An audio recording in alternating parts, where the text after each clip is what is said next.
Good evening and welcome to the Board of Selectmen's meeting on Monday, May 20th, 2024. We'll start the meeting at 6 p.m. Can we get a roll call, please, Beth? Select Chair, Mr. DeRoche. Here. Select Vice Chair, Mr. Coy. Here. Selectman Mr. Gifford. Present. Selectman Ms. Bergeron. Here. Selectman Ms. Costa. Here. And note for the record, we have Town Manager Mr. Kobe here. All right, thank you. Let's all stand for the pledge. To the flag of the United States of America and to the republic for which it stands, one nation, under God, indivisible, with liberty and justice for all. Ready. All right, is there anyone here for public comment? Can you just state your name and address, please? Yes. Can you hear me? Hi, Shauna Manthorn, 10B Middle Road, Plastow.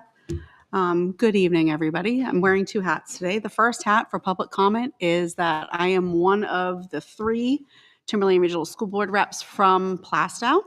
And I just wanted to let all of you know, as well as the voters and constituents at home, that we have had one of our members from Plastow step down as a school board member. And so we are currently accepting applications of interest for the open school board, 3rd open spot for the school board. And for those of you who are not familiar, it's timberlane.net, which is the school address that you can go to. And there is a linked post there. So it gives you all the information on how to apply. If you are interested, you need to submit an email to Katie Knudsen, who is the chair, but also one of the other Plastow reps. So I just wanted to share that with you guys and also share with the public. Okay. And who stepped down? Kristen Savage. Thank you, Kristen, for Yes. all your years of service as a school board rep. So. I know. I don't know how many years she did say the other day, but we're very grateful for her commitment and dedication over the last few years. It's going to be a big loss on the board, but we're looking for another person to come in and help support. So. And would it just be until the election in March? Yes. Yep. So the seat is until March 2024, and then the position would be reelected. Okay. All right. Great. Thank you. Yep. All right. Anyone else from public for public comment? All right. There being none, we'll move on to the agenda. First up, we have the Old Home Day Committee here to give us an update. We have the chair, Shauna Manthorn, and the vice chair, Roy Walling. So, welcome.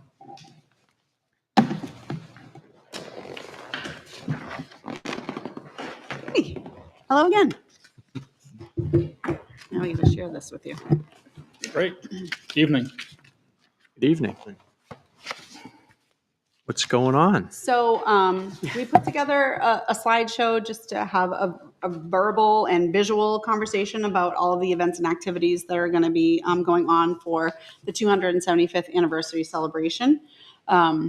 So the dates that are running all the celebrations are June 20th through the 23rd. So they'll begin on Thursday evening and run all the way through Sunday. So we wanted to sort of go over the schedule of events, things that are happening, and then ways that the public can get involved. Excellent. All right. There you go. Yeah, let's do this. So just a quick rundown. Thursday, June 20th will be Kids Fest. Essentially, this is a big, huge birthday party celebration for the town of Plastow for our younger citizens and also our young at heart citizens. Everybody is welcome, but the activities will really focus on kiddos in the community. Scheduled activities are birthday party games and music. There will be a magic show. And some other activities going on, some snacks and things of that nature. And there will be birthday party cake because you can't have a birthday party without cake. So that will be Thursday. Friday is a Decades Dinner and Dance for our 21 plus citizens in town. And then on Saturday, the 22nd is the traditional Old Home Day events on the Town Hall Green, and Sunday, the 23rd, would be the Plastow Lions Club 75th anniversary celebration. So we'll go into a few details for each of the events.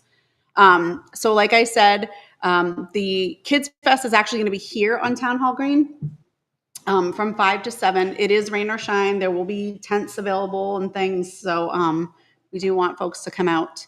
And again, parents, this is not a drop-off event like other birthday parties may be. We're requesting that all children have somebody here to be on the premises to supervise them while they're going through the different stations and events and activities.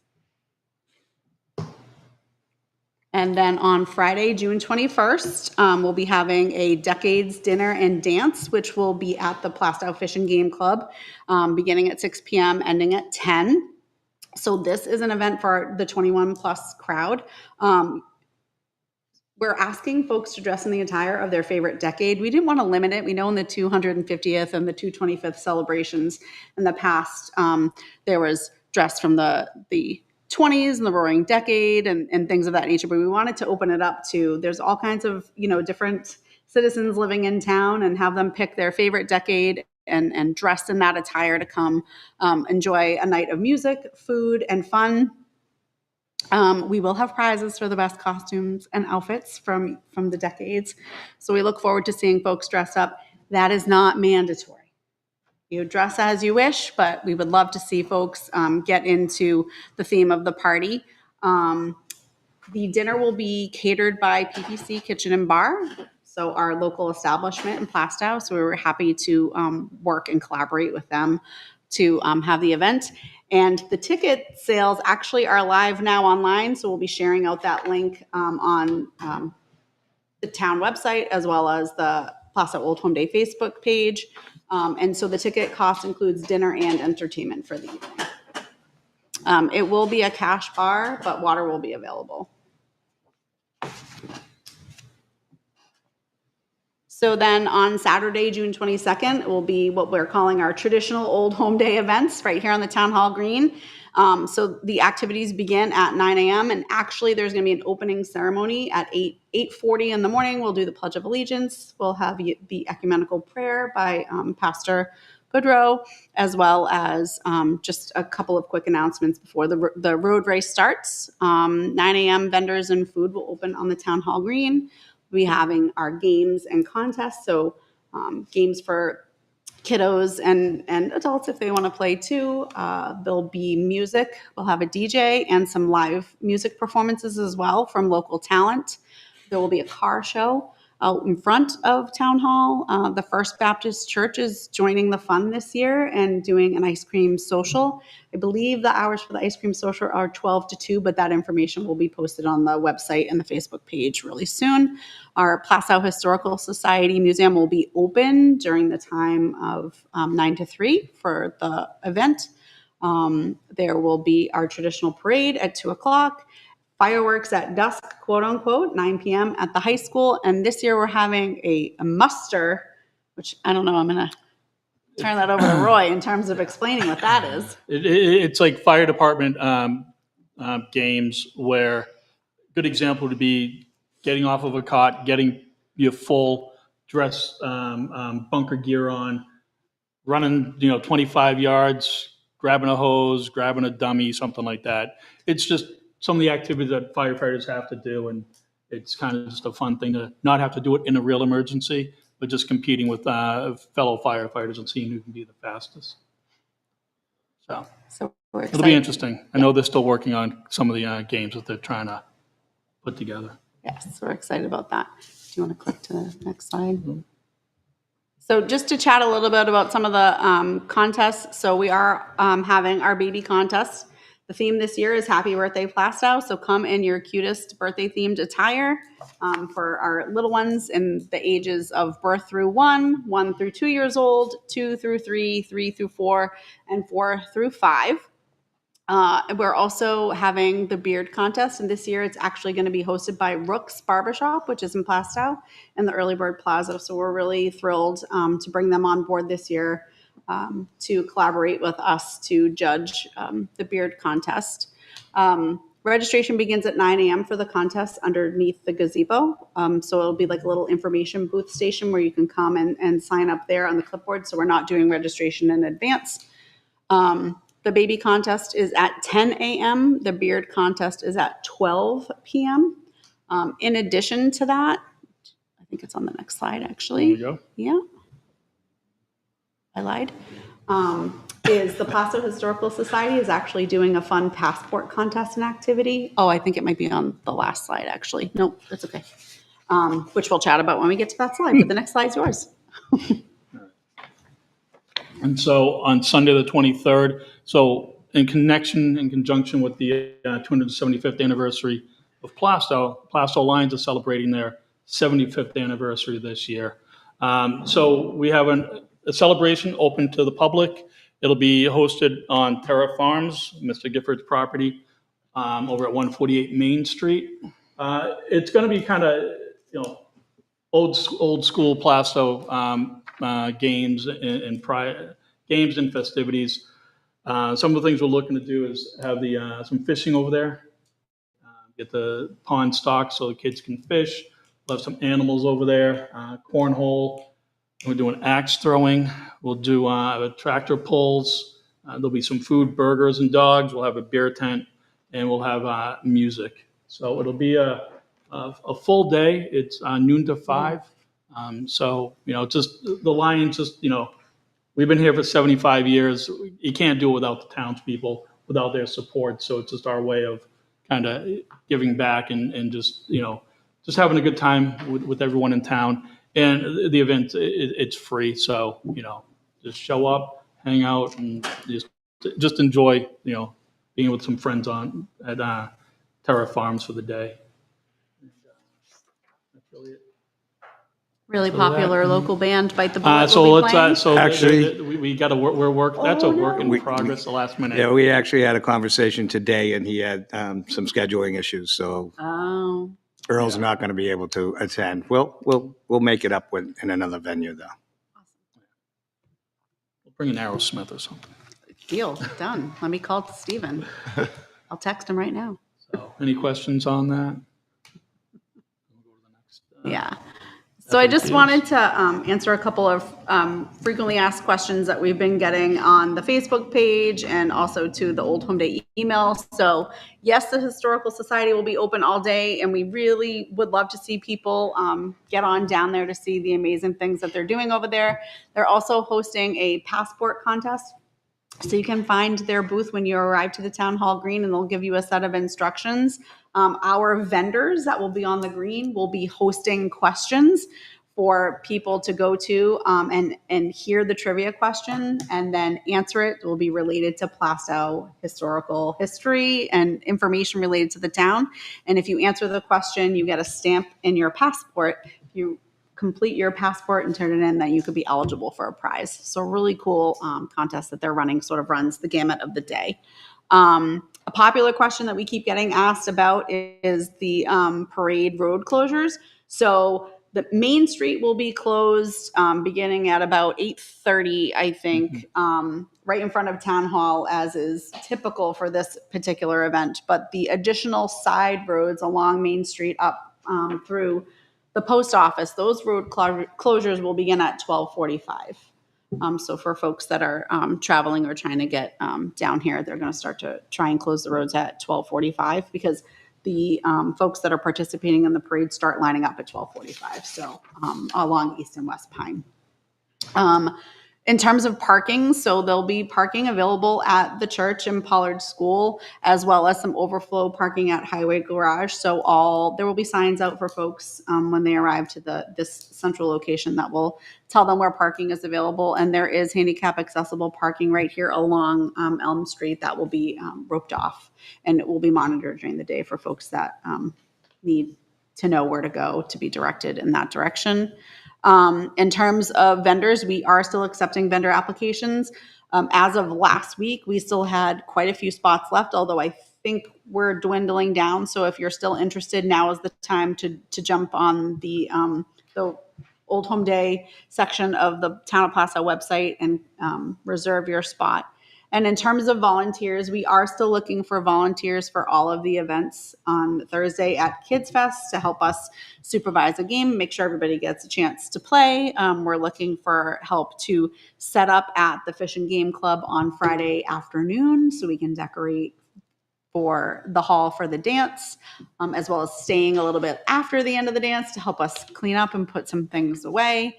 And we're still looking for volunteers to help at the Town Hall Green on Saturday, 9 to 3, helping supervise and monitor games, just making sure everybody gets a chance to play, helping us sell some raffle tickets, working the information booth to make sure folks know where the bathrooms are, where the first aid tent is, how to register for contests, and where to go to pick up the parade shuttle if you are a parade participant. So we're still looking for volunteers for pretty much every area of the celebration for this year. And for anybody that's interested in joining us or getting involved, either as a volunteer or as a vendor or as a parade participant, all of this information is available on the plastow.com website under the Old Home Day section, as well as our Facebook page. But if you're listening now, the email address is oldhomeday@plastow.com. Okay. And even if it's a half hour or an hour the day of anything, right? Whatever you have, Yep. we'll take whatever you can offer. Yep. Did you guys reach out to the school, like to see if Yes, any of we the have kids? reached out to every single possible connection and avenue. Unfortunately, school is out then, so some of the kiddos, a lot of the older kiddos actually have sports camps and orientations and things, but there are a few that are now starting to realize that their schedule is opening up, so and we're still in communication with them. But a lot of our local groups are already involved in helping and volunteering. So I want to thank Plastow Lions Club, our Boy Scouts of America. I mean, there's so many local folks that are already here and helping and participating. So we just need more folks that are able to join us. 30 minutes, an hour. You don't have to be stuck there. We'll make sure you have time to go walk around and enjoy the events with your family as well. But it would be Okay. great to have some support from the community. Well, it looks like you guys really put a lot of time and effort in to put together a really good program over these 3 days. So thank you so much for all your hard work and effort for putting this all together. It really looks like you put together a really solid event. So please, if you're out there, please help the Old Home Day Committee. You know, anyone, if you can volunteer your time. Want to give a shout out Yeah. to the committee by name. So obviously I'm the chair and Roy's the vice chair, but Leah McKean is our vendor committee coordinator, and she's an absolute rock star and magical wizard of scheduling everything on the Town Hall Green in terms of vendor needs and coordination. So I want to thank her. Alan Davis, who doubles as a lion, but also has been working to coordinate the parade this year. Bob Fairhorse, who's technically our Lions Club liaison, although we have a few Lions on the committee, and is our race coordinator. Eric Lemire, who is the Plastow Historical Society liaison, and then Jonathan Gifford and Bill Coy as our Selectmen reps. So I want to thank them. It's a small group of folks, but a committed and dedicated group of folks who have really poured their heart and soul into bringing this together. What's So I thank crazy them. is the planning of this has been going on for quite a while, Over a year. and now it's down to the month. Yeah. Yeah. It seemed like it was It's so right. far in the distance when you first Yeah. started talking about it. Yeah. And now it's here. Yeah. It's going to be a quick 4 weeks. It will, because Yeah. you've got a holiday this week, and then with all school things, before you know it, we are going to be on the green. Yeah.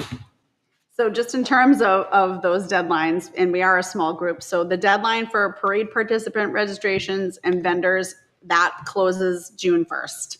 Give us time to make sure we can plan and things. The Decades Dance tickets are going on sale tomorrow, and we can post the webpage to everybody, and those will close, I think, about 4 or 5 days before, so the final head count can go to the caterers. So get your tickets. All right. You don't Excellent. have to be a resident to attend. If you're a former resident and you want to come back and enjoy your community, we welcome that as well. You see a lot of that on that day. Yeah. Yeah. We should probably make that very clear on our digital. Yeah, we're not checking advertising too. IDs. Yeah, we're not checking Yeah. IDs, but we just want folks to come and celebrate our town. So You see a lot of that day. People come back, their families come. I know it sounds like beating a dead horse, but 6 people put this together, basically. I mean, Bill and I are the selectmen liaisons. You've got 6 people on this team of a town of how many people? I truly appreciate every ounce of energy everybody has given to make this happen. You guys have really done above and beyond. Thank you very much. And then just think of the amount of time they're gonna put in that weekend. Oh, I know. Whole weekend, right? I mean, you guys are really gonna be at every event from start to finish, even that whole weekend. Yeah, taking time off from work. Yeah. We all work, so it's, you Right. know, No, the but it'll town, be worth it. But I feel like, to have a 3-day event like this, we have the best people behind it, and you guys are it. I've sat on it last year, on the committee, and in previous years, and you guys had done a great job. From advertising, getting things out there. I mean, was wonderful. I think that's the first I've ever seen something up on the screen like this. But I'm sure you guys will have a wonderful weekend, and hopefully the weather will be good. Pray for no rain. Yeah. we don't need, I'm not allowed to say that word. yeah, after There will last be year. more tents this year for weather-related things, whether it be wet or hot, right? Hopefully hot. Hopefully not. So we'll see you back here at another meeting before Yes, so we'll the be Old here- Home Day? Yep, just to give some final updates and announcements. Is there anything now that you need from us or looking for or anything? Volunteers, but you guys are already signed up for that. Volunteers. That's about it. We have a couple of open questions that are currently being looked into, but other than that, I think we're good. Just, last minute things Yeah, to just to figure out I just want to make sure we, process and procedure wise, but Yeah. we're getting there. It's like throwing a party or a birthday party at your own house is always one last thing that pops up. always, Well, we're throwing one for the town, so, Mm-hmm. so it's all good though. Yeah, I think don't we're forget in the good- ice. We're in a good spot, so. I'm hoping you guys get to enjoy it too, instead of working and running around with your heads cut off. I hope you sit back and actually get to enjoy it with your families.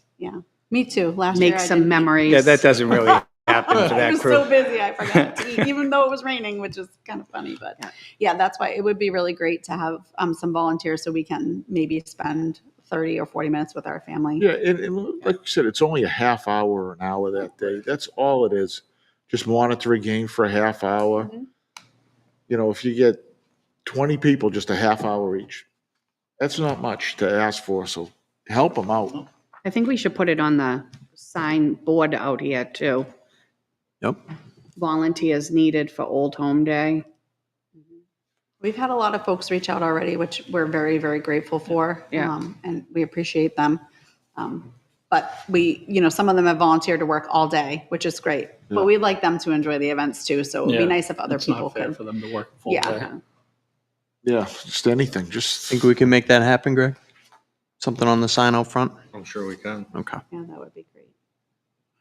All Oh, right. and just Anything logistically- else? Just logistically let you know, we'll be following up with Pat Kiley and the folks at the police department and fire department within the next week or two. So when we come back in June, we'll have any safety updates and things that we need to share. Okay. With you Greg, guys is there and the anything public. that you know of that we need to do for the Old Home Day Committee or anything? Or are we good? I'm working on some things. Just want to make sure we're good. Yeah, we're good as far as I know. Well, thank you guys in advance. You got a lot Yeah. going on. It's much appreciated, all the work that you do, because it's not just a weekend event. This has been going on for well over a year. Yes, last year we were planning last year's event and this one at the Right. same time. Yeah. It's a lot of planning. It's not just a day, and that's what everyone needs to realize. Yeah. There's a lot of time through the year that goes into this. It's much appreciated. All right. Great job. All right. Thank you, guys. Thanks, guys. Steve, I wouldn't touch it. should I just close this all down or Yeah, you can just leave it. just leave it? Yep. Don't want to Thank you. blow anything up. All right, thank you.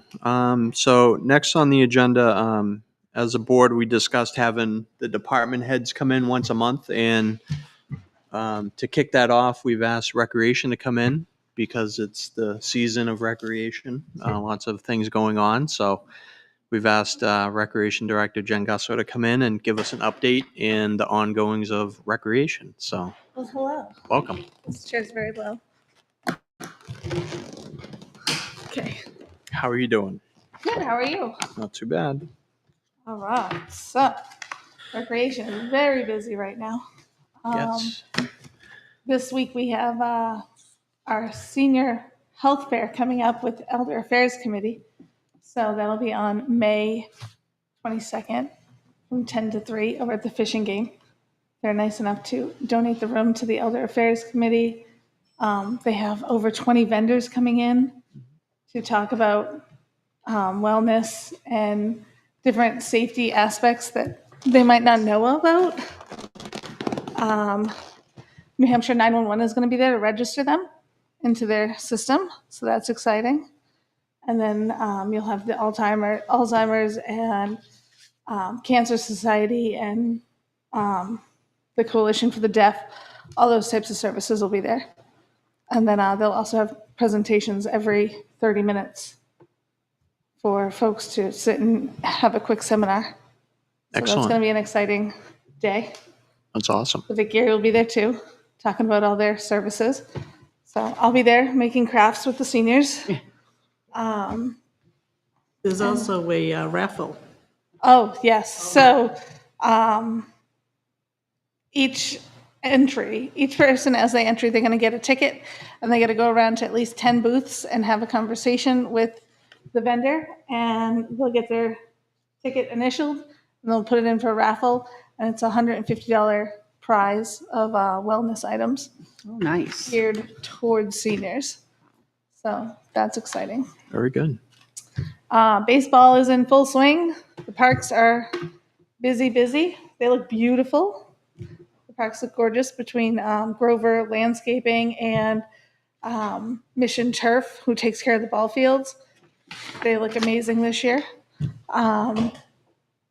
The Friends of Rec, they're out at the concession like 5 to 7 days a week. They really need volunteers to help run that concession for every game.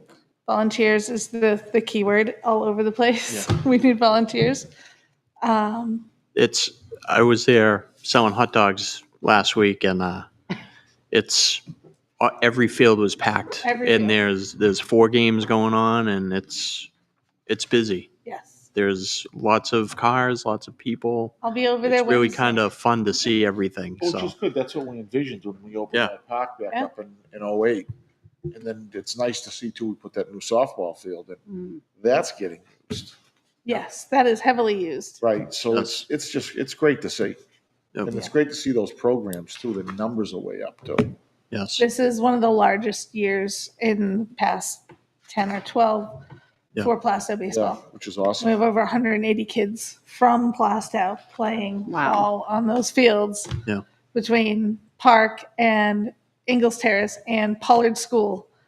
Like we've had to use everything, and the high school. Yeah. The high school, middle school for softball. So over 180 of our Plastow kids are out there being active every day after school. Yeah, well, that's great. Love to see the kids on the fields and not on the games. Exactly.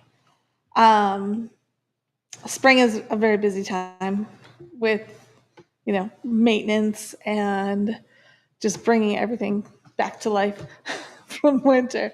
We got the merry-go-round replaced over at Ingalls Terrace, so that is finally back in use. So that was exciting. The trails up at Mount Misery, the entrance is at the park. The staircase is located at the end of the park, in between the softball field and the baseball field. That's going to be ready to go. We're hearing by June 1st. So we should probably plan a grand opening or something like that. But I got word today that the trails should be ready for public use by June 1st. So that's exciting. that's awesome. Awesome. That's been a long time coming. Mm-hmm. Yeah. Yep. A lot of planning for that. You gave us a list of activities, and I counted them. Like This Is is it for the enough? last year, This is for, yes. just 2024, and it was like over 80 events. Like, Is it enough? Wow. it's, wow, Yes. you're There's always busy. something going on. Yep, There's very always- busy. I just posted today for a whale watch trip that's going to be happening in July, on Monday, July 15th. And already just sitting here, it's already like ticking because people are buying the tickets already. That's It's been awesome. posted for maybe 3 hours. Where will, And I haven't even advertised it. where will it go out of? It's going to be out of Newburyport. Okay. So people can just drive on their own. Yep. They can park in the parking lot. We're going to have up to 50 people. The boat holds up to 100, so we can have more if we need it. So do you have the whole boat? Just, it's We all for all could Plastow potentially. people if we want? Well, we have at least 50% of the boat for Plastow people. Okay. Nice. And then we're also partnering with Sandown on that one Okay. too. I like to partner with Sandown for a lot of the trips just to make sure that we maximize Mhm. the trip. Yep. So we've got some other trips coming up in the fall. I'm going to try to get us into the Salem Witch Museum at the last week of September.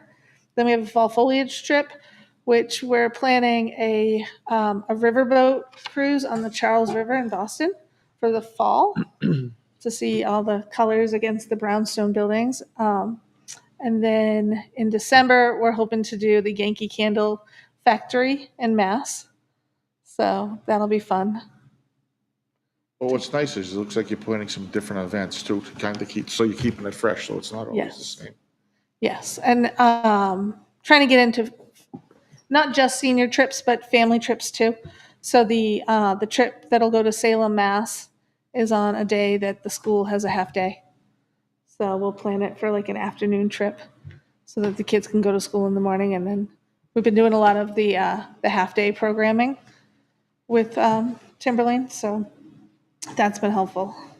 Getting different families than we would on like a vacation week.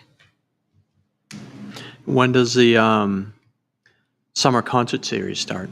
So we have 8 concerts lined up. They're Yeah. going to start on June 26th, Okay. Wednesday. So every Wednesday at the town green from 6 to 8 p.m. We've got 8 concerts lined up. All 8 are posted on recreation@plasto.com. Yeah. You can go log in and get the complete bio of who's playing and when. We've got a couple new bands this year, so that's exciting. So we're looking forward to that. The church will be doing their ice cream socials at the same time, so Excellent. that'll be fun. Good. When's Summer Rec start? Summer rec. Summer rec. That's the biggest, Summer that's probably rec the biggest, thing all starts year. Monday, June 24th. So the park will be closed Monday through Friday from 7 a.m. to 4:30 p.m. starting June 24th, and it'll go until August 9th. Right now, we have 101 kids registered for just about every week. 4th of July is always a little touch and go that week. Yeah. We're only running 3 days that week because it's a short one. So we are currently maxed out on campers. We have a 30-kid waiting list. It fills up in hours, not days. So everybody's looking forward to it. We're still looking for a director to help facilitate the summer program so that I can still keep the recreation doors open and run programs for people that are not attending summer rec. So if For Summer Rec, anybody- that includes field trips and everything too for the kids? Yep, so they get 1 field trip a week. Yeah, 1 field trip a week. When it rains, we go over to Pollard School, and then we try to get them out of Pollard School and go to bowling or roller skating or the movies, something like that, so they're not sitting inside in that hot gym all day long. Yeah, it's fun. A Yeah. lot of fun. It's very busy. I just remember when I'd be involved recreation, this is like the time now, you're almost straight out right until Yep. Straight Labor up. Day. Yeah. August, I get to take a break on August like 14th or something. The day after the last concert. I'm on vacation. Do you think you're going to have an opportunity to fill that director's position? Well, I have 2 interviews next week, so hopefully one of those will pan out. They're both really, really good candidates, so I'd be happy with either one of them. Good.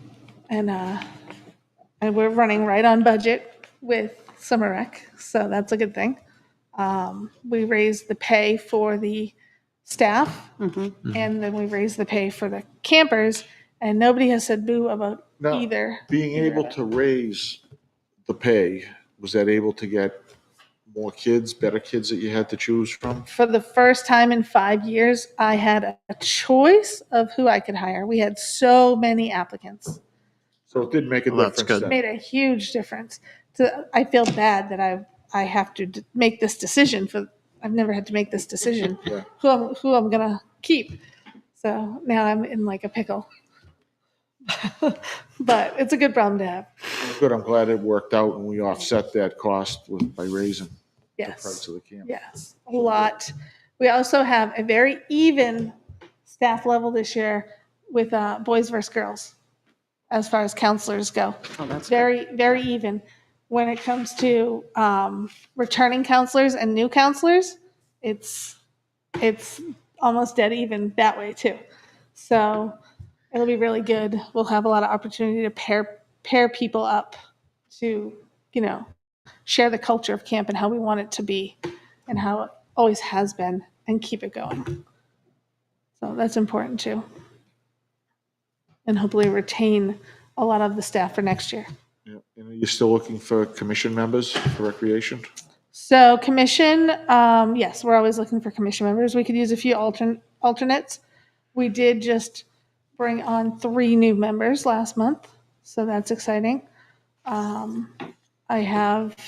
We now have Pat Buckley, we have Sue Sherman, we have Jess Halloran, we have Lucinda, we have, and then the 3 new ones. So we have Tyler Scorman, we have Shannon Nastasia, and Melissa McCarthy.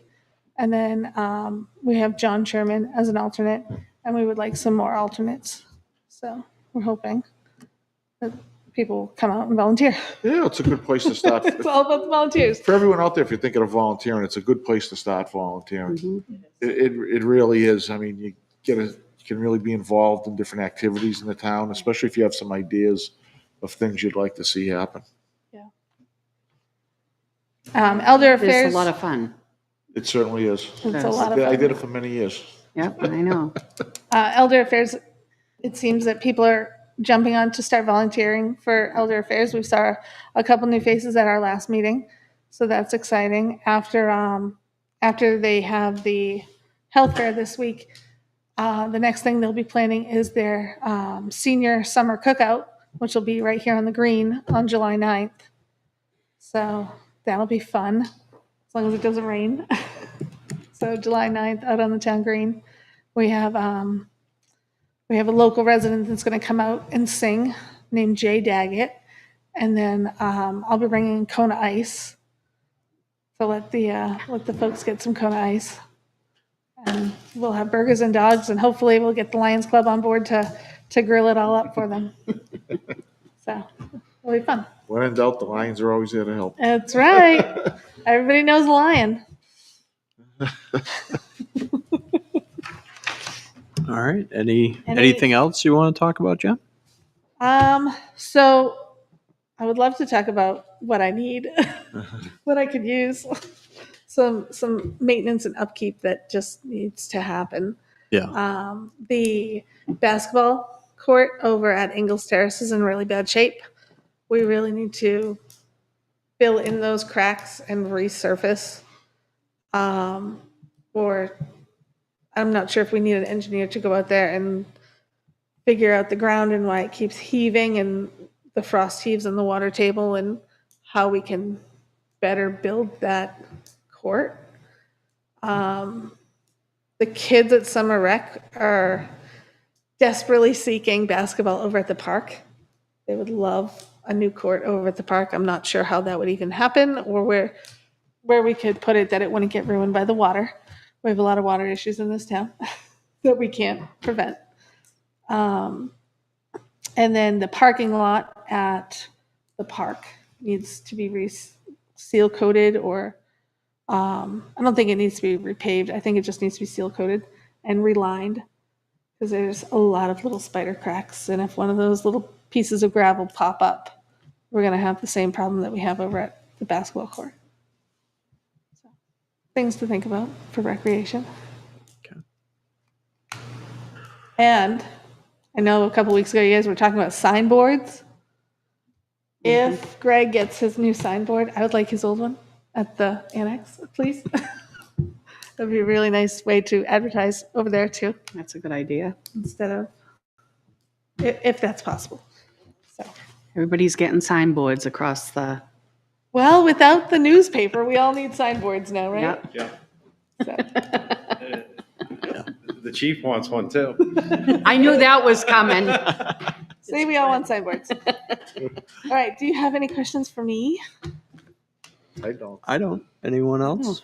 Can I- Greg? One agenda item that was Yes. missing, and I'm going to use your discussion about park and being closed to piggyback on that. Mhm. But as a reminder, last August, when I had done a site walk with the gentleman from the state, and Yes. that's when it kind of came to light that by accepting the LWCF grant from the state, it put on basically an encumbrance against it where we could not close it during the day. Right. So it was, I think, at that point in time that the consensus of the board was we were going to give the money back, say thanks, but no thanks to the grant. Yep. Since that time, the Conservation Commission had stepped up and said that they would help out with what we gave back.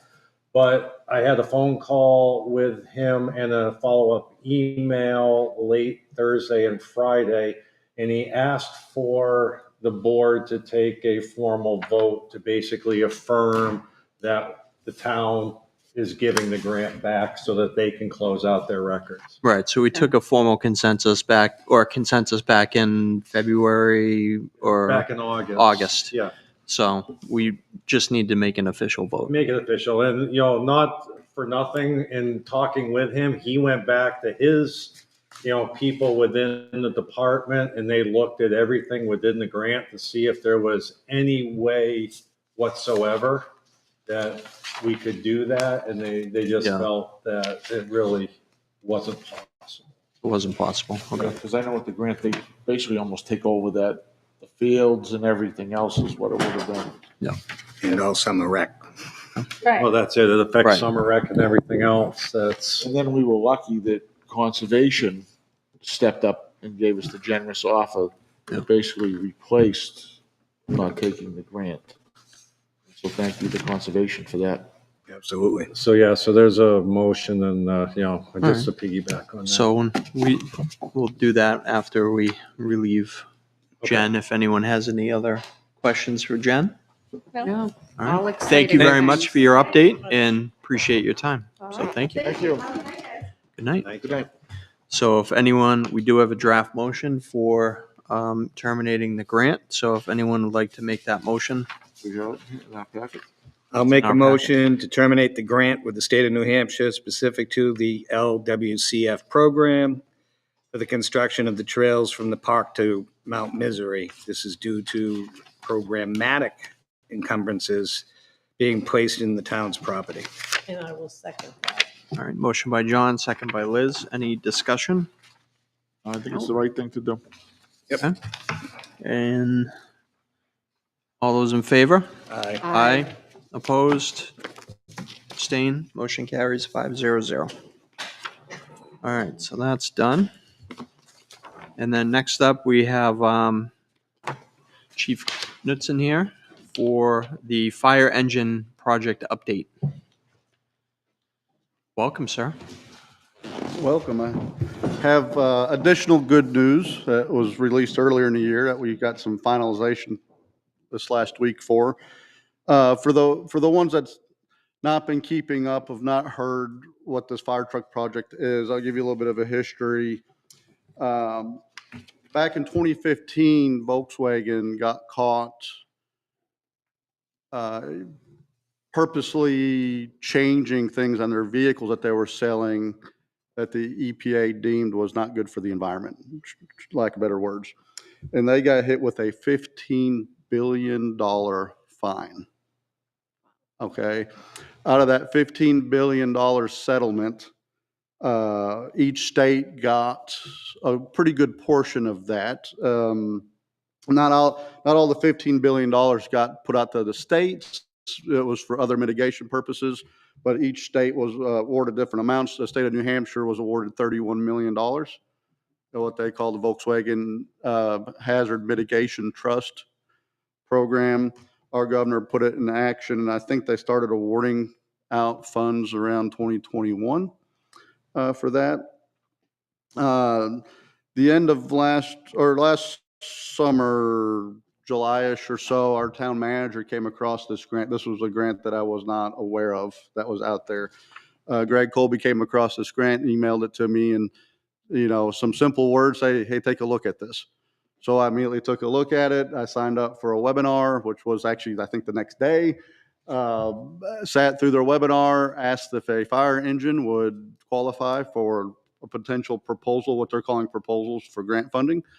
And they said, let me check. And they came back a few minutes later with a little check box and said, yes, as long as it meets the qualifications of the guidance within the grant, which we did have our next engine, which is due to be replaced probably within the next 3 to 4 years, qualifies for that.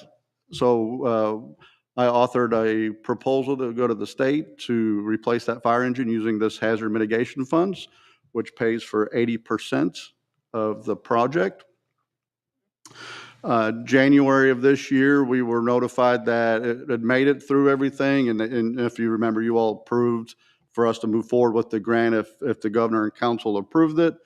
It eventually made it through governor and council this last Wednesday, and they approved our grant for $949,982. So out of our fire truck purchase, which is just shy of $1.2 million, 80% of that's being paid for without having to use taxpayer funding.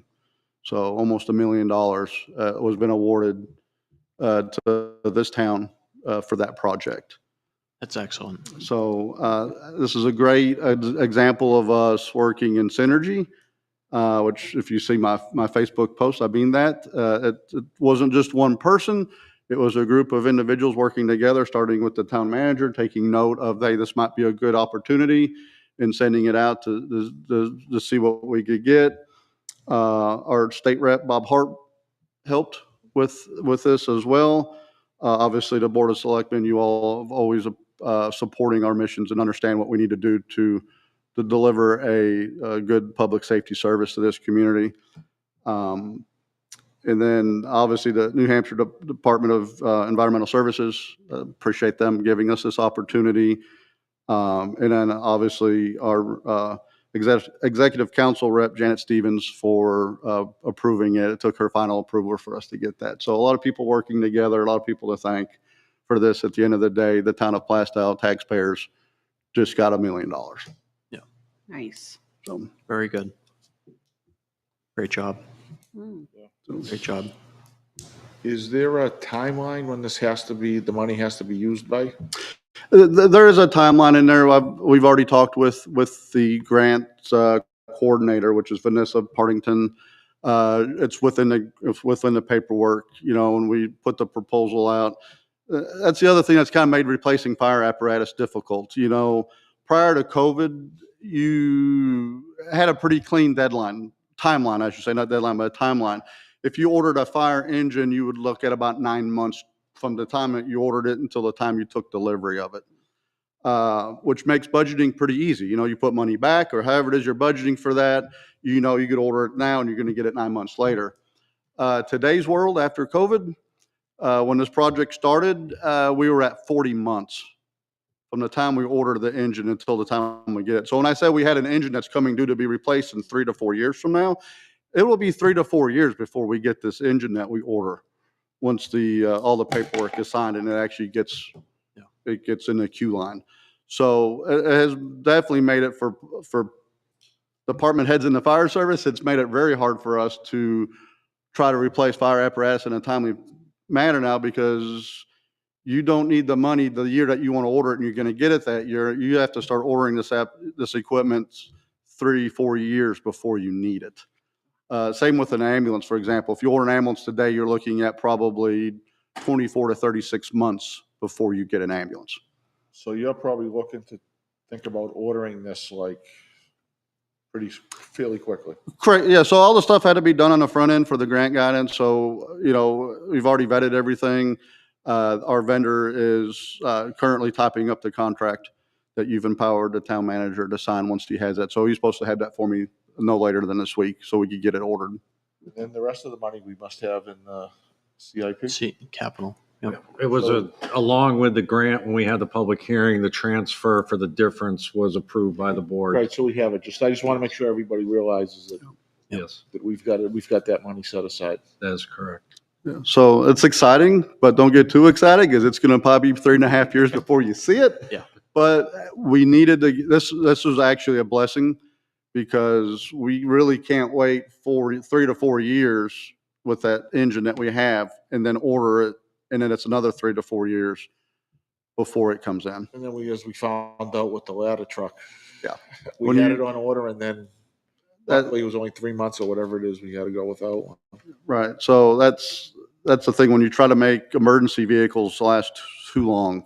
And that's why there's all kinds of best practices and guidance and things that we look for as far as maintenance and downtime that we start putting together. And it's like, it's time to replace this apparatus. It's not going to last much longer before you try to go take it on a call and it doesn't want to go. Yeah, and what's the life expectancy? For engines, around 20, 25 years. For our town, I could easily see pushing to 25 year. If you're a very busy department, say Boston, a busy station, you might only get 8 years out of it.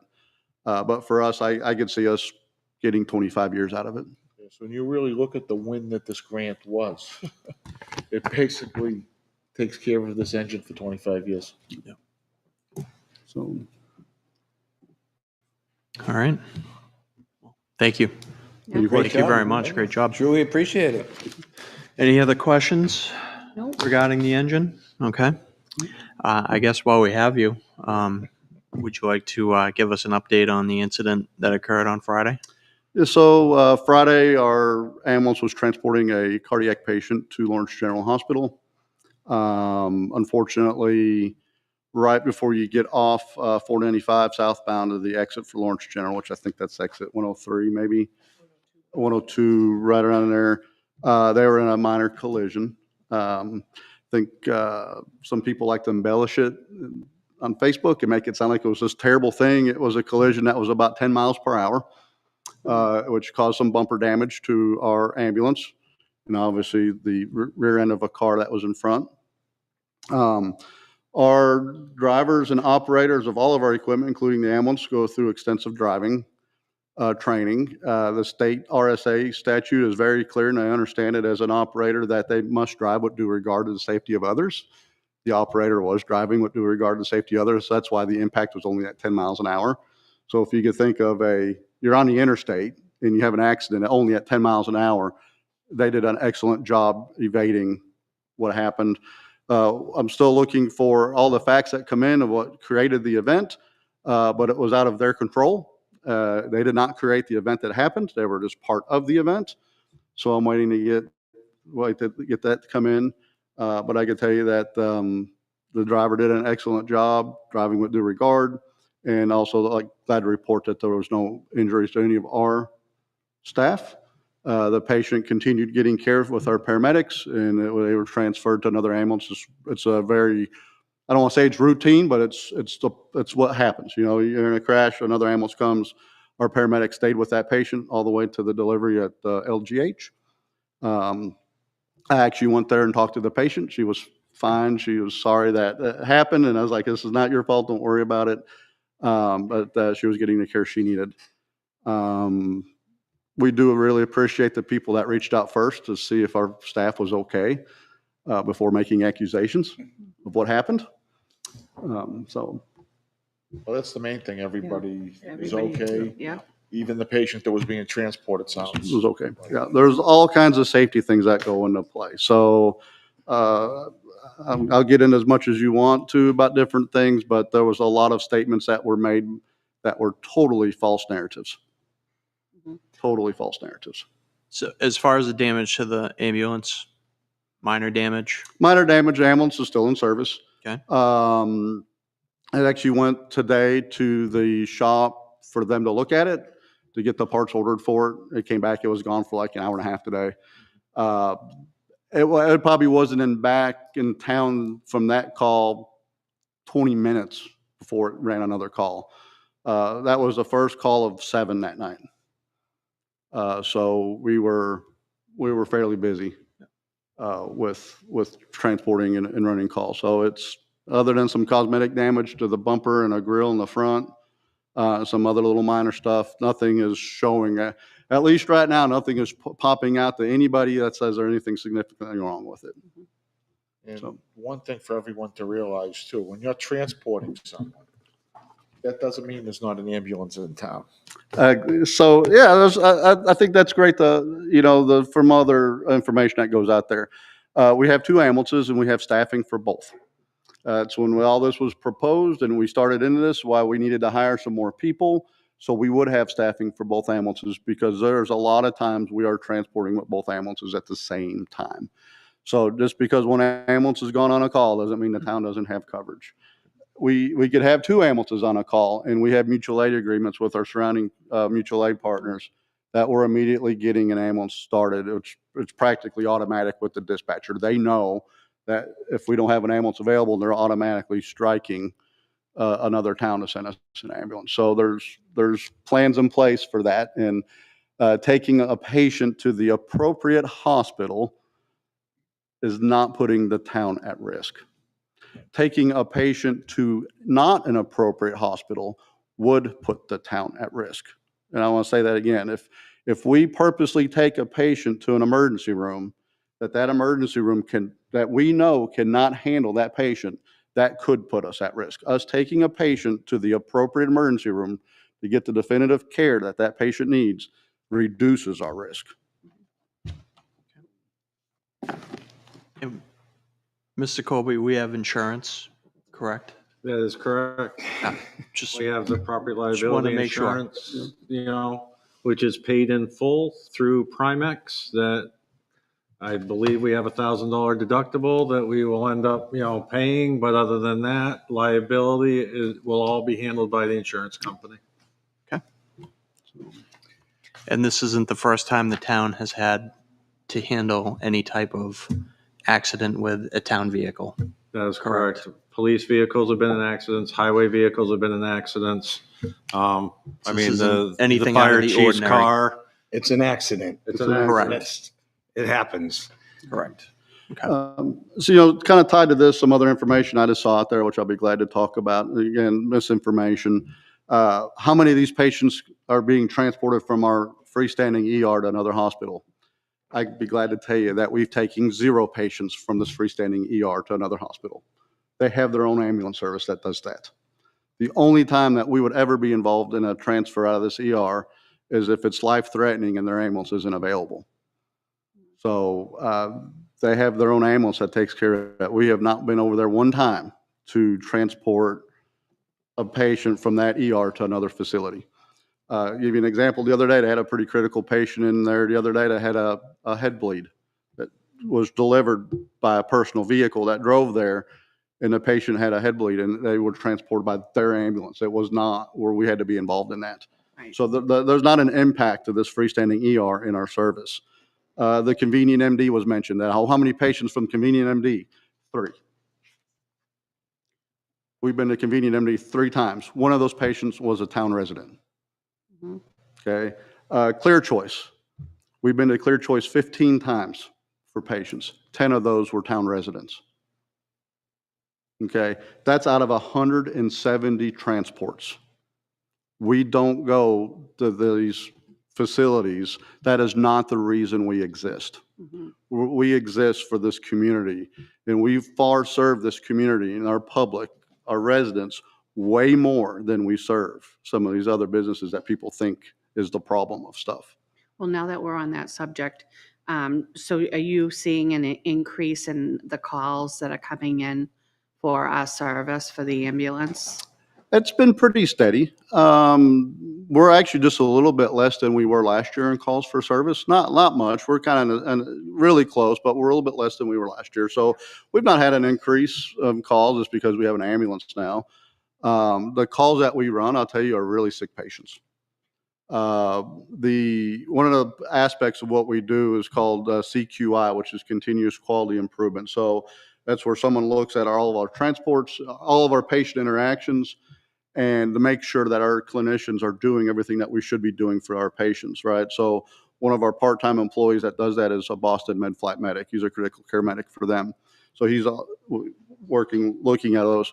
He's like, you all have a sick little town. He goes, I don't mean that to sound bad, but you have a very unique town when you have a lot of sick patients that you take from your town. And that's our residents, not businesses. Wow. So that was all the reasons why we needed to get an ambulance closer, why we needed to make sure we had an ambulance available, and we weren't waiting 15 minutes to get an ambulance on almost practically every single call. I've not posted this. I'll probably post it tomorrow. You know, some of the stuff I can't share the exact details because of HIPAA. I'm hoping that this family will want to reunite, and maybe we could do a night of celebration and recognition. But we did have a resident go into cardiac arrest, so their heart's not beating. They are clinically dead. Our paramedics and care providers got there very, very quick because they're right here in town. They successfully resuscitated him, and he's alive today talking to his family because we got there so quick. That came straight from the cardiologist. That's not a misconception. That's not, oh, you're blowing this up or not. The cardiologist made the comment, if they wouldn't have got there as quick as they did, he would no longer be here today. That's why we exist. Well, I want to thank you and your staff for making that happen.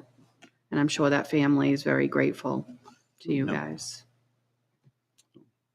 So I thank all the support that you give us because it really does make a difference. Yep. And I think the majority of the people out there really understand that. Yep. So You'll always have a few, people that whatever you do, you won't make them happy. But and my door is always open. I'll be glad to sit down and show them facts, and they never ring my door. right. Funny how that works. Funny how that works. Thank you, Chief. Thank you. Do you have any other job. questions? I'll be Thank glad to. I can stay here all night and talk about what we do is very exciting because it's such a powerful impact to this community. It really is. We have great staff, and they do such a wonderful job. So I'm always glad to talk about that. I want to throw a plug about our junior program real quick. It's exciting. I've not talked to Lieutenant Travers much about his trip, but this last weekend they went to Boston. I saw the trip they took. Oh my, I was kind of jealous. I got to see all what they got to do with the Boston Fire Department and seeing their dispatch center and some of their fire stations. And I think they went on a boat ride, it looks like, in museum. So I got to put a little plug in about our junior program and what a great, I'm a little bit biased, but I think we probably have the best junior program in the country. You know, It seems like it. I'm seeing more of them than the regular firemen. yeah, they're doing all kinds of good things all the time. So, and also got to brag a little bit about our CERT team. We're talking about different things. We have a great community emergency response team, CERT. They came out the Friday night as well. Yeah. And helped with the Main Street road closure until the police department could get some detail officers in. They were probably out there for 3 or 4 hours helping redirect traffic. So they're eager to help us. They're the same group that helps us on fire scenes when we need rehab and such that they come out and help us with. So got a really good program over there, I think, and we're doing really good things for this community. And the other thing is, it's so funny. Every time there's something major, you're the first one out there directing traffic. See, they know where to put me, right? I know Let us but do the work. I Chief. have You other go over friends there in and other direct traffic. towns that are fire Yeah. chiefs, and you don't see Yeah. them anywhere doing that, you Yeah. know? But you're always out there, front and center. So, yeah, I'll just give you an example of that call. I have complete trust with the people we have on our engine to make decisions that they need to make, and I have complete trust with our paramedics on the ambulance. I pull up, they didn't need me to do anything, and it was safer for me to help redirect traffic to keep that scene safe. And that's why your morale is up. Yep. So Because of autonomy who is a you big are. thing. Yep. Autonomy is a big thing. Yep. So they don't need me looking over their shoulders. I sleep fine at night knowing that the people working the town's in good hands. Yeah, you don't need to micromanage. Yeah. Great job. Well, keep Giving up them the right great work. tools. Thank you. I Thank couldn't you, do it Chief. without your all support, so thanks. Thank you. So, and Thanks. Tammy, thank you for everything that you've done for us. I know, Oh, is this your thank last you. meeting, or is that correct? We're gonna Yes. miss you. I appreciate everything Oh, that you've done thank you. for us. Thank you. And I will make sure I stop by. I got to check out this ambulance before I Come check it out. out. You can sign the front bumper now if you want. I'll give you a Sharpie. And we'll send it to you here in about a week. you know. Okay. I'll So. find a home for it. Yeah. So, all right. Thank you. Thanks, Chief. Thanks, Thank Chief. you. Thank you. Okay. All right, next up, we have Energy Committee recommendation for the town manager to sign documents. So this is related to the community power program that's underway in the planning stages. Right now, they're in the process of getting bids for the rates for the community power. So once those rates are set in the next month or so, once those rates are set, we're going to need to sign that. And this is just a motion to give Mr. Colby that authority to sign. So there's a letter here from the Energy Committee. Community Power Programs, CPP, is moving forward, and and soon the rates will be set. The Energy Committee has been working with Standard Power on the next steps. Bid day, when the rates will be determined, will be June 18th, 2024, and is fast-moving process. Once a rate bids are received and the selection is made, the Electric Services Agreement, ESA, will need to be almost immediately signed. Therefore, Standard Power is recommending that designated signatory be approved by the Board of Selectmen to sign the ESA on behalf of the town. The designated signatory will need to participate in a meeting on May 21st, 2024 to learn about the process, and will need to be available to sign on bid day Tuesday, June 18th, 2024. The ECOM is requesting town manager Greg Colby be appointed by the board. And then there's a draft motion. So if anyone would like to make that motion, I would also like to attend that meeting with you, Mr. Colby, if you don't mind. But if someone would like to make that motion. I'll make it. I move to designate town manager Greg Colby as the signatory on behalf of the Board of Selectmen for all electric services agreement documents related to the Plastow Community Power Program. Motion by Tammy, I'll second. second by Liz. Any discussion, comments? No, we've discussed this before, so this is something we've kind of been waiting for to do. Yep. Yep. And it should save the folks in town some money. Should be a big positive impact for the folks in town once this is rolled out. So, all right, all those in favor, say aye. Aye. Aye. Opposed, abstain, motion carries. All right. Next on the agenda is the Kingston cell tower discussion. Let's see, so back in March, the town of Plastow was notified by the town of Kingston of a plan to build a cell tower. There's a finger of land that it comes up between Hampstead and Plastow out on 121A. You should have received the plans through a link in an email. Attached here, I think Beth printed off the plan, but basically we were abutted because it's very close to the town line. And I just wanted to make sure you all had a chance to look at the details of the plan and if we had any problems with it or issues. Basically, it's near the town line. There's all kinds of forest. It doesn't really abut anyone's property in particular. And where it's going to be from the Plastow side, there is lots of forest and there is town conservation land on the Kingston side. But there is maybe a little bit of an impact to some residents on the Hampstead side. Cell coverage in that area isn't very good, from what I understand anyway, but I think from a Plastow perspective, it doesn't really affect the town or its residents in a negative way. So I just wanted to bring it up to the board and have a public discussion to see if you guys had any comments. My understanding is this is going to be the fake tree style. Yes, it's going to look like a tree. So aesthetically, it's going to blend into the background, so. Yeah, as much as it can. Like you see it on the highway a lot, especially through Connecticut as you're heading to New York City. Right. It's going to be 140 feet tall. It's going to be a big fake tree. Yeah. So, Yeah, I don't think there's much we can do. It's a different town. Yeah. right. It just happens to be near, very close to the town line, so we were abutted. I just want to make sure everyone had an opportunity to weigh in. That's all. And all the residents have been notified that this is going to happen. So if we had heard from anybody, then we would have Yes. some conversations, okay? Yes. All right.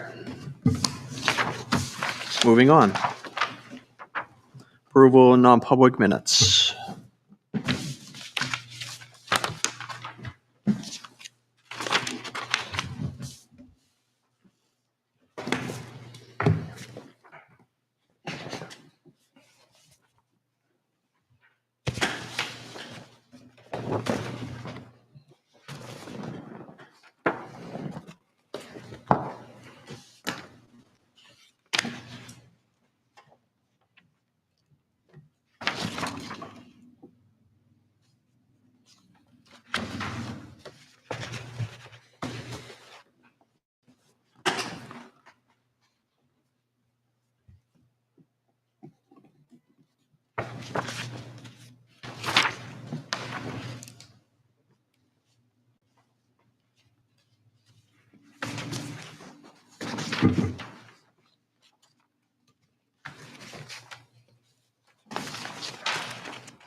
All right, when you guys are ready, take a motion to approve the non-public minutes.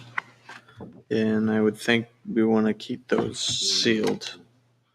I'll make a motion to accept the non-public minutes from, was it April 29th, 2024, and to keep them sealed.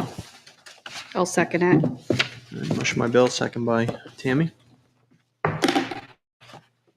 All those in favor, say aye. Aye. Aye. Aye. All right. Motion carries 5-0-0.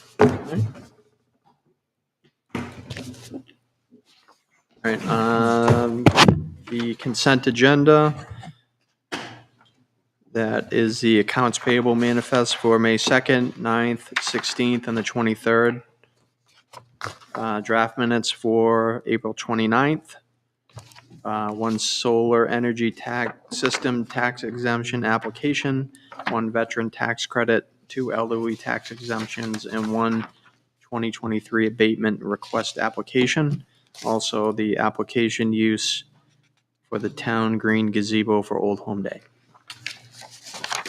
Can I get a motion to approve the consent agenda? I'll make a motion to approve the consent agenda. Motion by Tammy, I'll second. second by Liz. All those in favor? Aye. Aye. All right, let's see. Skip the action item list for now. Go to the town manager's report. Mr. Colby?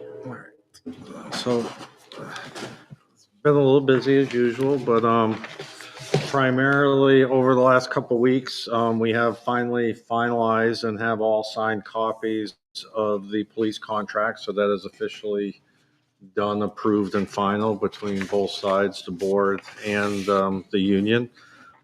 We did get a utility easement finalized on Hill Haven Road, so that will allow the Earth to be able to move forward with some of that PFAS work. Also with Earth, we had our first construction meeting to kick off what is remaining with regards to the PFAS contract. So they're hoping to be, I believe, underway sometime in June, but I think they have about 7 separate connections that they're going to be doing. But not a lot, and then wrapping up a lot of what was left over from before, a lot of hydro seeding, landscaping, just finishing touches on things, and a couple of wells that need to be decommissioned as well. Had meetings with department heads, the Old Home Day Committee and others. The rec trail was out there on Friday, talking with Lou about that. Also talked with Margot Collins, who was nice enough to grant the easement across a portion of her property on some things that she would like to see, through there. So very productive. Got the parade permit filed and the request made to the state. Had some interviews for new employees, some personnel issues, and then chipping away at the audit. Have a couple of final things left, but the audit's pretty much all finalized.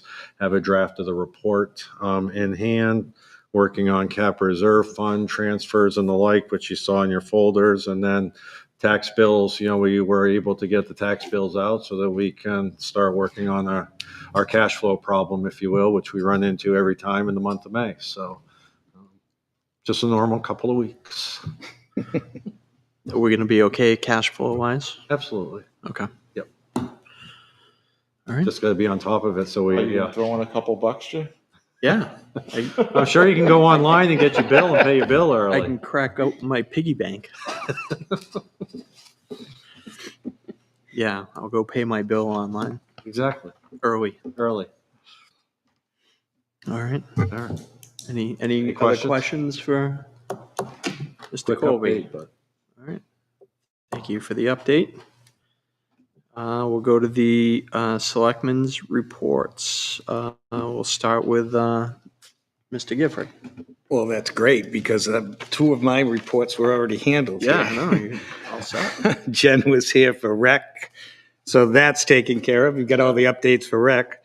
Old Home Day was here, so you pretty much have my meeting with Old Home Day taken care of. The Historical Society, they've bought up a ton of commemorative 275th swag, as you want to reference it, for from bookmarks to keychains to all kinds of different things for patrons and townies to pick up. I believe it's available online, but we'll have to check the website and see how that plays out. There's a meeting tomorrow night, right? Right. So should know then. Other one, Elders Affairs, which has already been taken care of on for the event on May 22nd at the Fishing Game. And then I had a side note just to cover the Lions 75th. So my job was done before I even got here. Great That's work. Great job. All right. I'll go next. I have nothing to report. Wow. So, Bill? Attended a planning board meeting. There was a site walk last Wednesday out between the old, well, I guess it's still part of the Haverhill Country Club, but they're looking to possibly put in 9-unit lot in out there. So that meeting is continued until I think it's June 12th, but it'll be out there. So it's continued till then. That's all I have. Okay. I'll go to Liz next. Jen did my job for me tonight with Okay. Elder Affairs, but first of all, I'd like to say thank you for the donation of the fishing game. That's spectacular. The other thing I'd like to say is if any of you could swing by on Wednesday, I think they would really appreciate it. I'm not going to be able to go. I have a previous commitment, that I can't get out of. So, and tomorrow night we're going to be setting up. So if any of you fine folks would like to come and help us, that would be great. I will be there on Wednesday. All right, thank you, sir. That's all I All have. right, all right, thank you. And Tammy? I had State Rep Deb DeSimone reach out to me, and we had a meeting for family mediation and juvenile services, which I had been on the board for a while for that.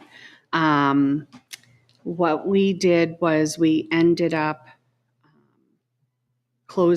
dissolving family mediation, and we're teaming up with SOROC, and we voted to take the money that we had in family mediation and donate it to SOROC. Oh, nice. So we dissolved that. And we just kind of had discussions about the difference between the family mediation and SOROC's vision and what they do. And so it was pretty interesting. So that was all I had. I was supposed to have a conservation, but it got canceled. But anyway, I'm going to move on, and I'm going to read a letter. So here I go. Dear citizens and employees of the town of Plastow, I am here to inform you that I will be stepping down as your selectman effective May 27, 2024, as I am moving permanently out of state. Prior to being elected in 2015, I made a list of things that I wanted to accomplish as a selectman. During those 3 years, I had helped stop the layover from coming into Plastow. I rallied with our citizens and we got it done. I also sat on the Safety Complex Building Committee, where I helped in some of the budget and design so we could have a nice functioning building for our citizens and its employees at a reasonable cost. And with this support and dedication, we all got it passed through a warrant article. Then there was water, getting hooked up to get it brought in so our citizens could have access to it. Those were some of my main projects I wanted to see get done. In the time I've served this great town, I have met so many wonderful people, from serving on many boards and participating in many events.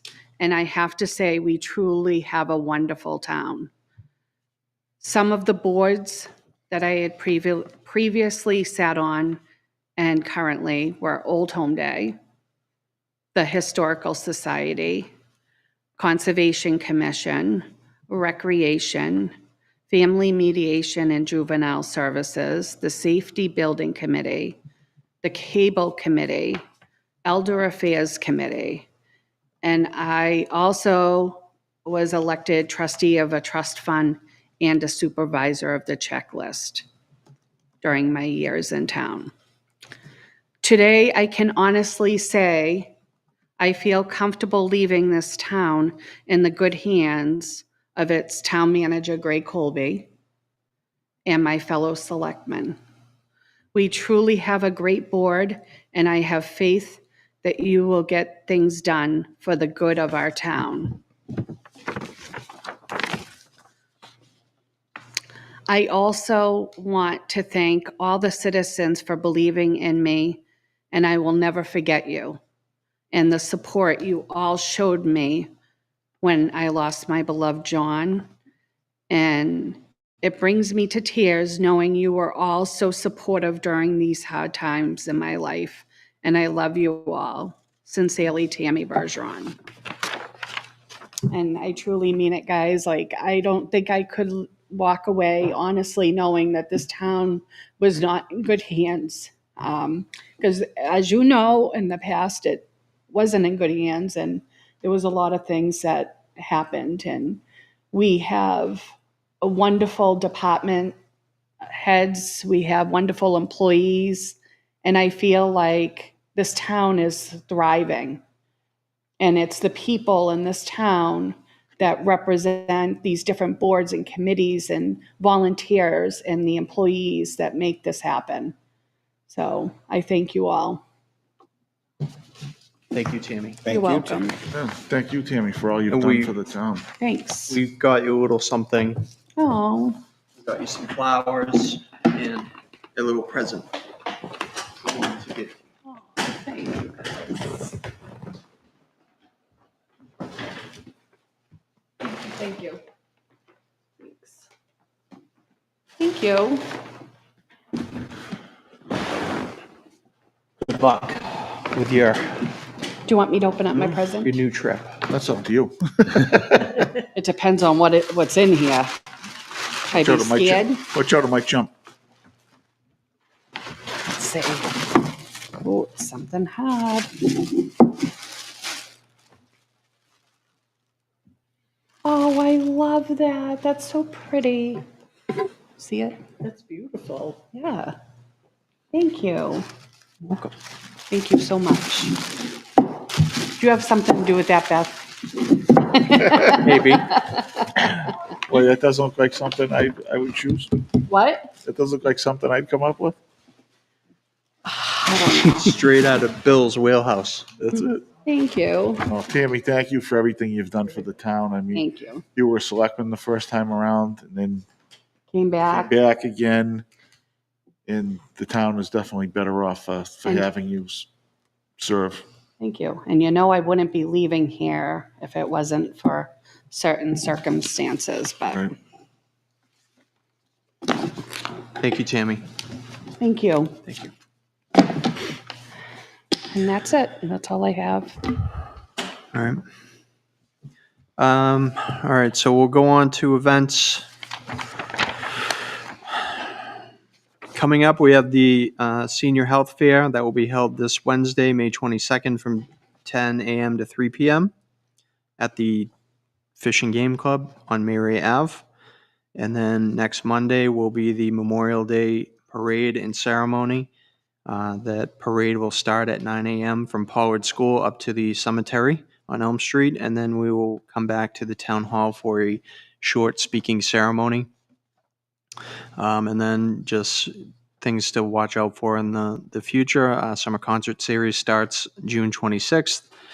There will be a senior cookout July 9th, and then a whale watch July 15th, sponsored by the Recreation Department. So you can start to sign up for that now.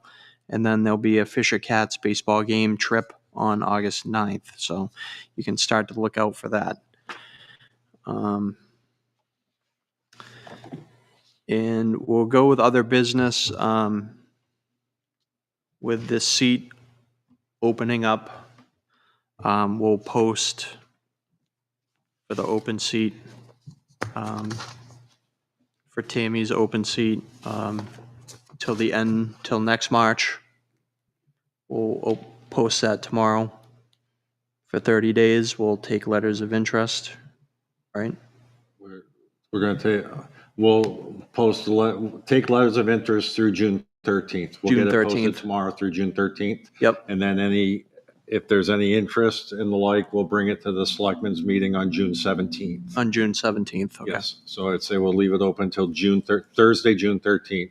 Okay, We'll get something posted, email blast, the usual point of contacts through the town website. okay. All right. Anything else in other business? All right, we do have two non-publics for this evening. Yes. The first one is it L?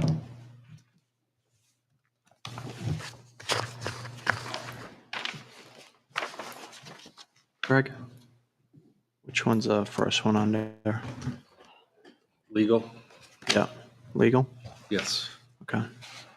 So I'll need a motion to go into non-public under legal advice. L? Make that motion. I'll second. All right, motion by John, second by Liz.